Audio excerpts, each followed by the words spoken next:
G'day, I'm Carl and welcome to Kookaburra Echoes.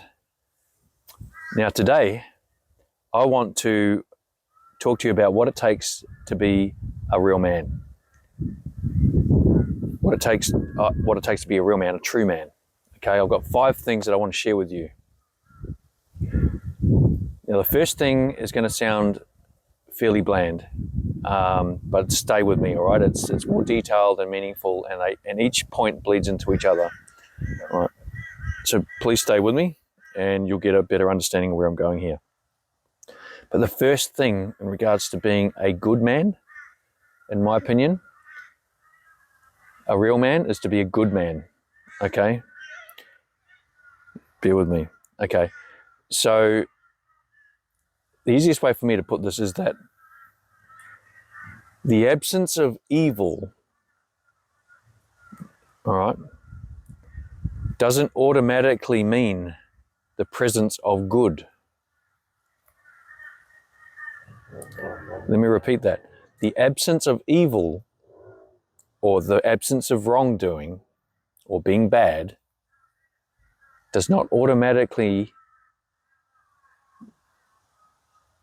mean the presence of good. Okay, so some examples of that would be, I don't do drugs, I don't drink excessively, I don't abuse women, I don't do this and I don't do that, I don't do these things, okay? But just because you're not doing evil doesn't mean you're doing something good in their place, okay? And saying something or suggesting something doesn't mean it's physically doing something good. So you could take that as far as saying, okay, so I support the troops, right? So let's say you've got troops fighting a war, and you respect them, and you say, look, I support our troops. But do you physically help the families of those troops, that are still here, that might be struggling, or the families that have lost a troop in a war, a family member, a dad? Do you physically help them in some way? Do you support some sort of community that helps them? Do you offer care packages? Do you send care packages to them? So the thinking about it or saying that you support them physically isn't doing something good. Sending them something is. I'll touch more on that in a minute. But what you do is the introduction of good.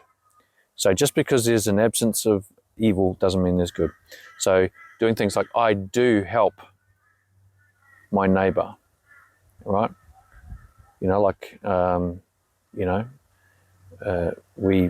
One of our neighbors, it's a elderly mum and her even more elderly, it's an elderly lady with her even obviously more elderly mum. And she had a bit of a fall and couldn't get herself back up off the floor. And it was at a time where we were going through a cyclone this year, Cyclone Alfred, and the weather was terrible. But our neighbour ran over, knocked on the door. She was, distraught, didn't know what to do, and asked if there's any way we could think of going over and helping her mum to get up off the ground and back into her chair. She'd fallen down and couldn't get herself back up, and she's too heavy for her to help up. And without hesitation, the first thing I can think of is, yeah, of course. I'm not calling to get help. I did ask on the way there. I said, do you think she needs an ambulance? Has she hurt herself or anything? And she said, no, she just really needs to get up. But she's too elderly and it's too hard for her to get up from a floor position.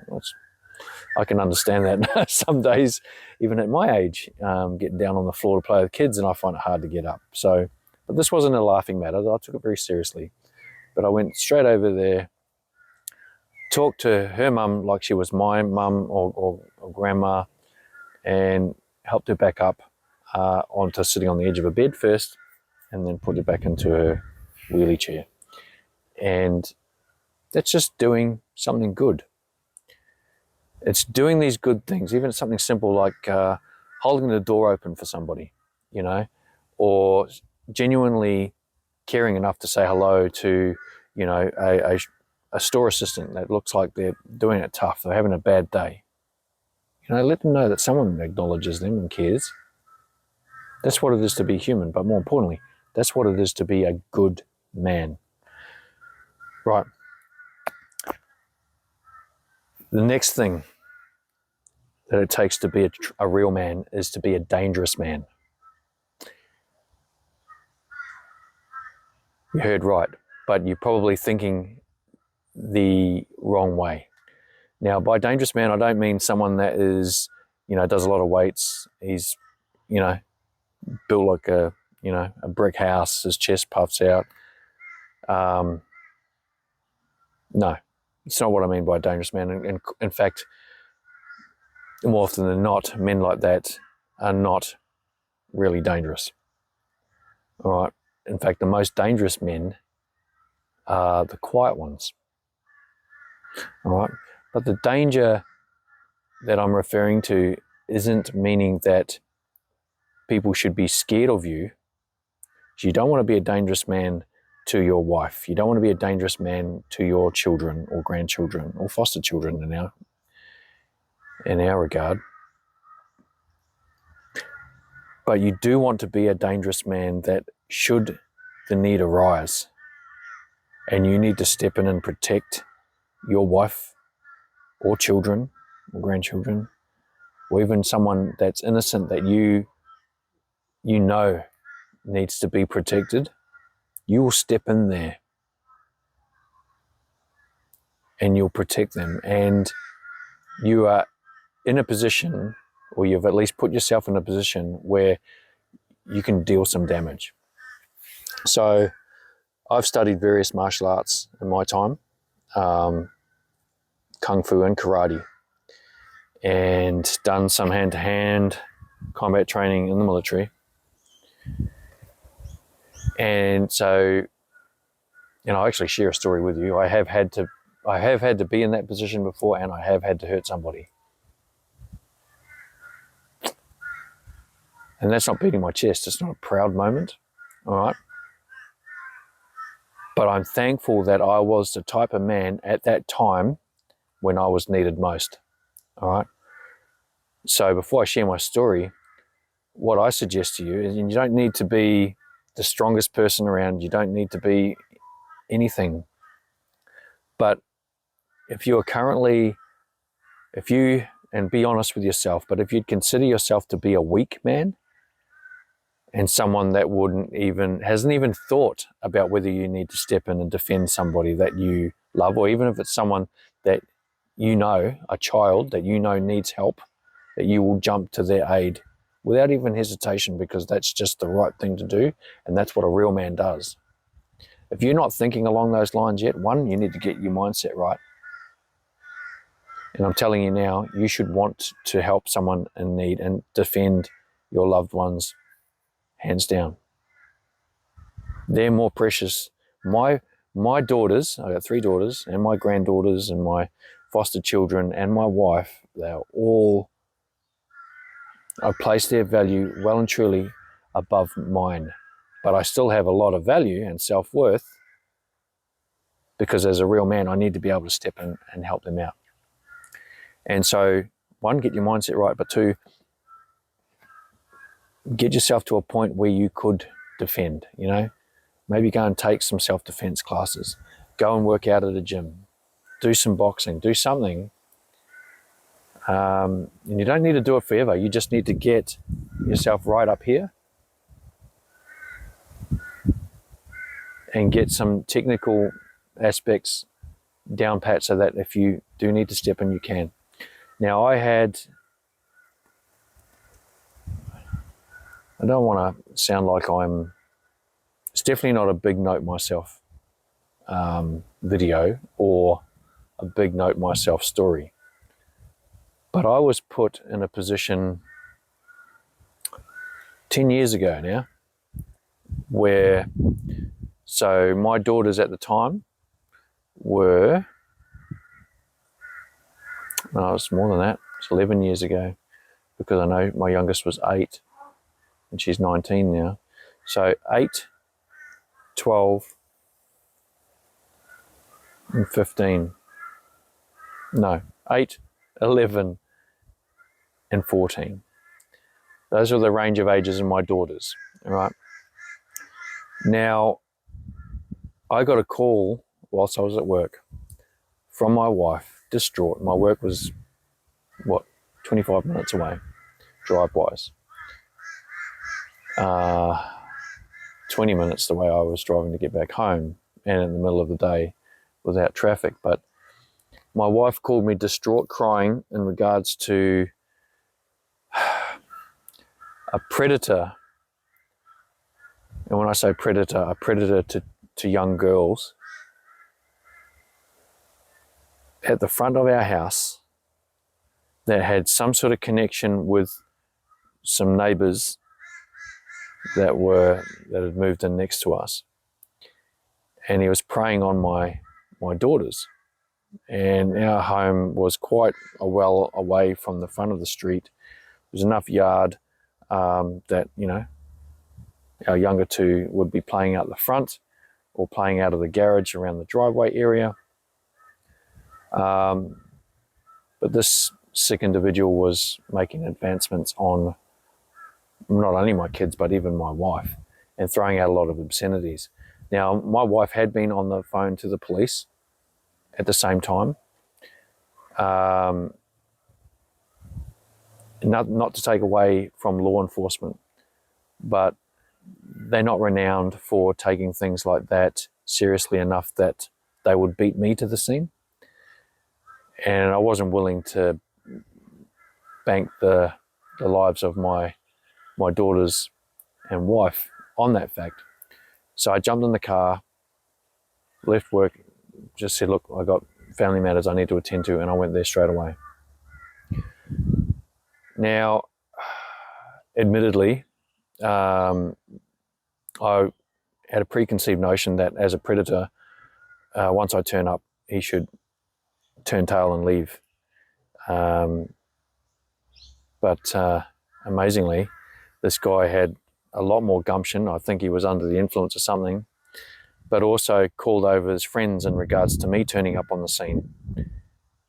And I was basically maybe a little bit more colourful in language than what I'll share here today, keep it PG, but yeah, I was telling them to remove themselves from our property and from the area. Law enforcement, the police had been contacted and would be here soon. And my wife had been recording what was being said, discussing, and how they were making advancements to even up my youngest, who was only 8 at the time.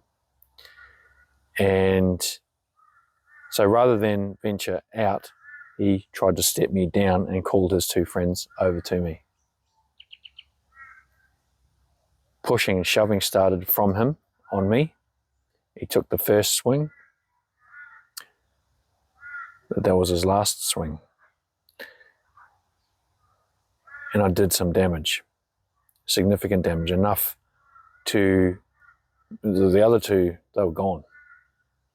Didn't even come forward any further. And this guy was in a lot of pain. Now, I'm not a violent person at all. I have had some anger issues in regards to just having a short fuse in my younger years, but I'm doing everything that I can to get that under control. But there's no way that I would be a danger to my family. I'm there to protect them. I serve, protect, and honour them, honour the ground they work, the ground that they walk on. I honour them very much. I love them very much. But that's what it is to be a dangerous man. And you need to be able to do that to be a real man, in my opinion. All right? It's not to take away from the fact that law is there and it has its place. But if it's not going to fix the situation how it needs to be fixed and as quickly as it needs to be, I'm an advocate, really, for men needing to do whatever it takes to be a real man and look after their family. Okay, it's enough on that one. I want to jump onto number 3. Be an educated man. Now, I know I've just talked about being a dangerous man, and I'd make a jump to educated man. Now, there's no point in being a strong man that's dumb. And equally, there's no point in being an intelligent man that is weak. You need to be both, right? So to be an educated man, I'm not saying that you need to go to college or university, right? I've done a range of various extra or tertiary type educations and gained a lot of experience in my diverse life. And so you don't need to go on and study per se. It's more about reading more, watching more, but good. Consume smartly. Consume well. So read books by good authors that make you think about things and gain knowledge through that experience of reading that, which then becomes wisdom. Watch documentaries, or biographies, or read them if you can find the book for them. So consume well to become educated, okay? Consume to learn. And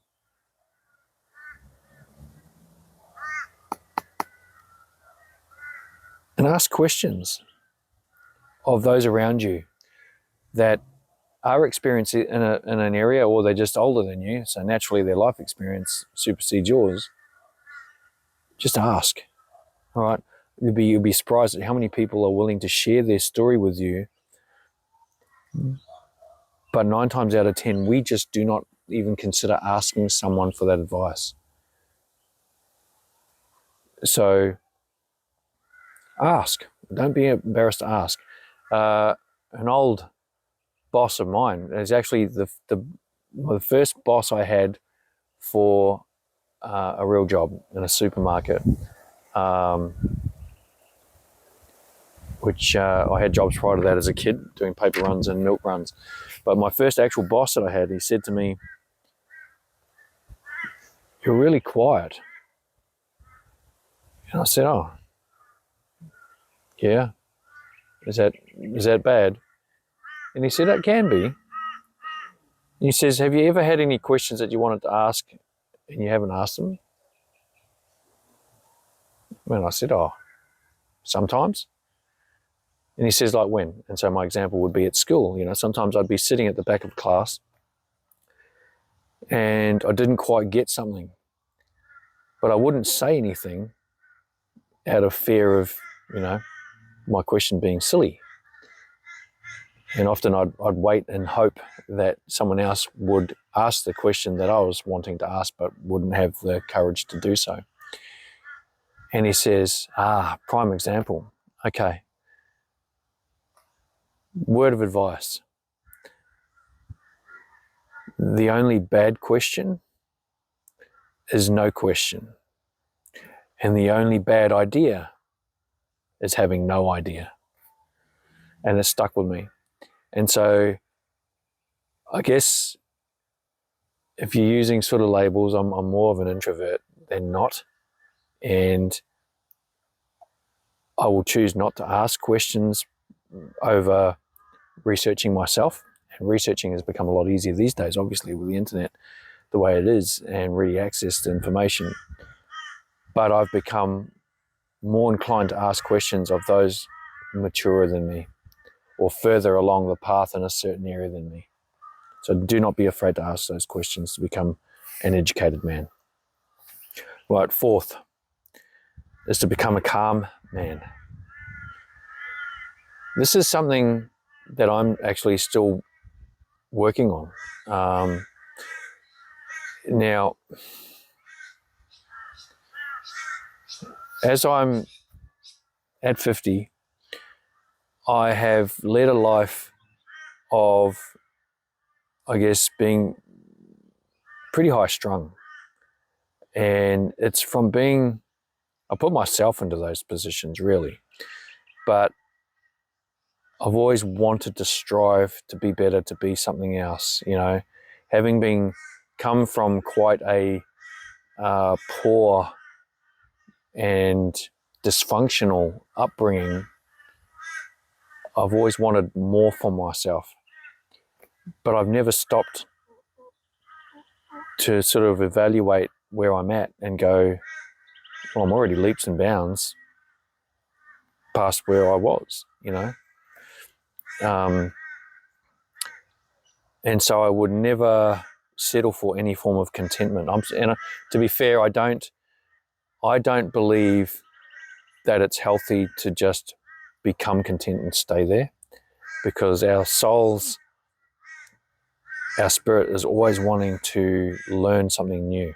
There's a difference between learning something new and pushing yourself to become better. Right? And that's where I was getting lost. I was always wanting to try and outperform myself and be better. And whilst an element of that is good, you can't live every day like that, because you become fatigued, you become tired, you lose sight on today and what's going on around you. That's awesome. You know, I'm guilty of not putting enough of my time, my life essence into my wife and my children, especially when they were young. And I can't go back and fix that, but I can make sure that that's not the case moving forward, and that's what I'm doing now.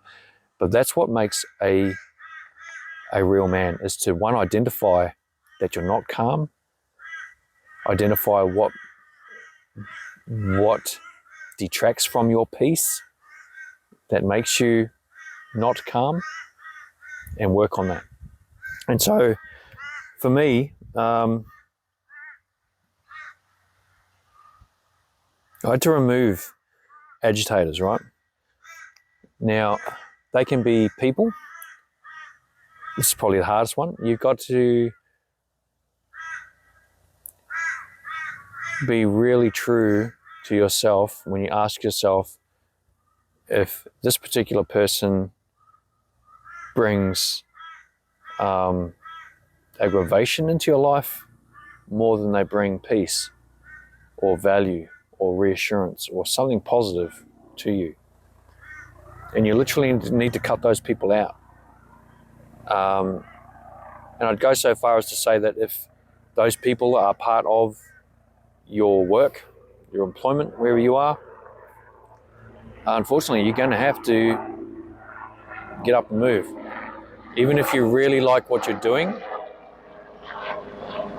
chopper going overhead, don't know what the chances of that are, but even if you really like what you're doing, if the place is toxic because the people are toxic, that's just adding to your aggravation, all right?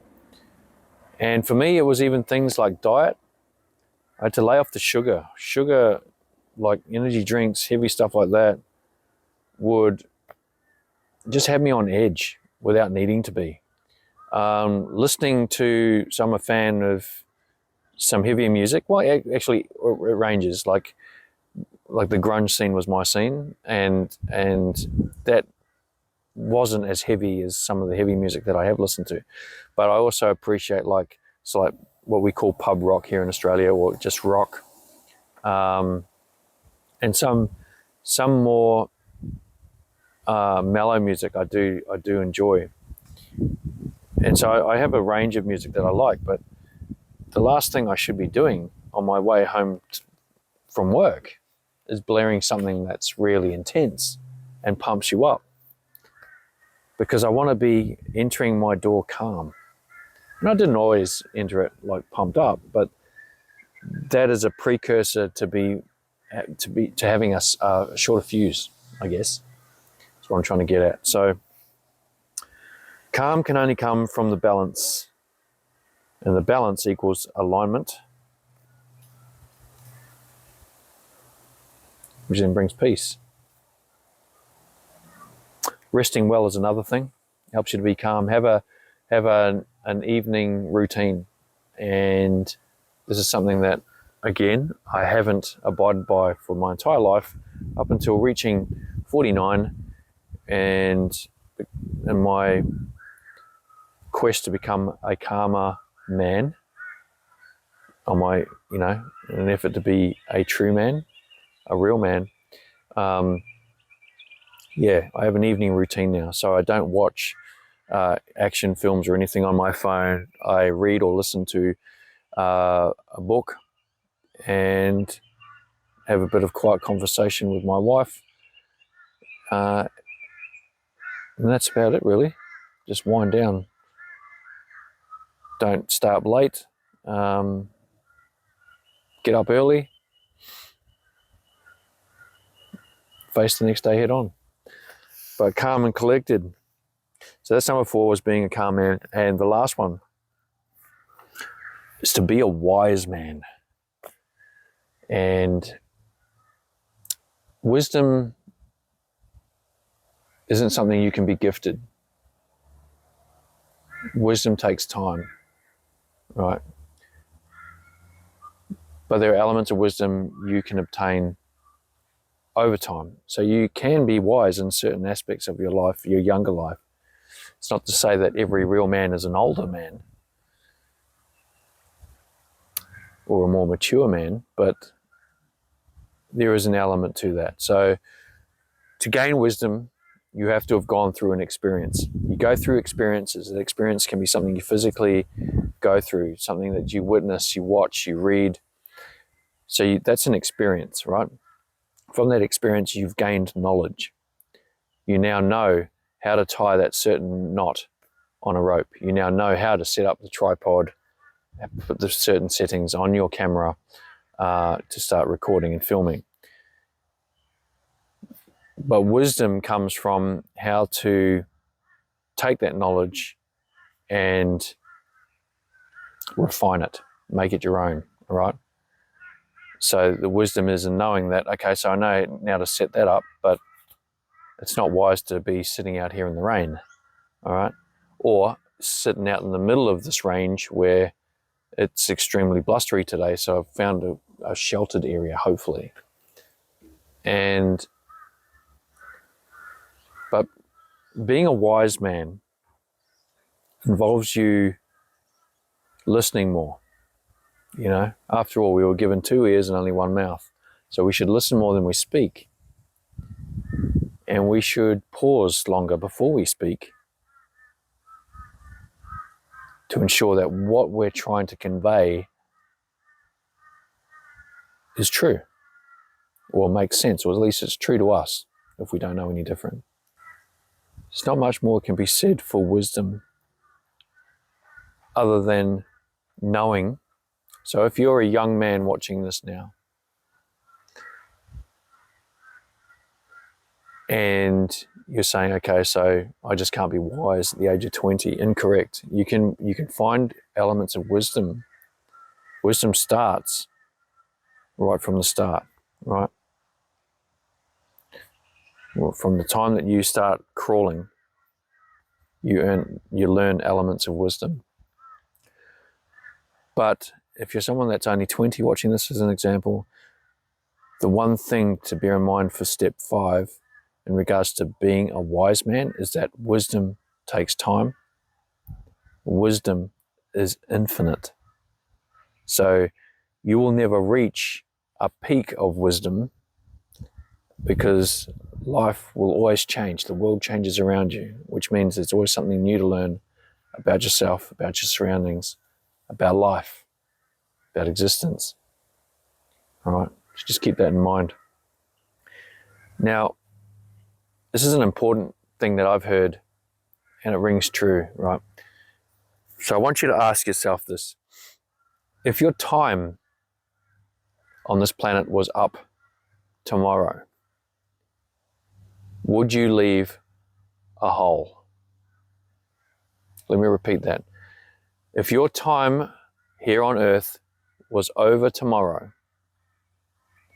would you leave a hole?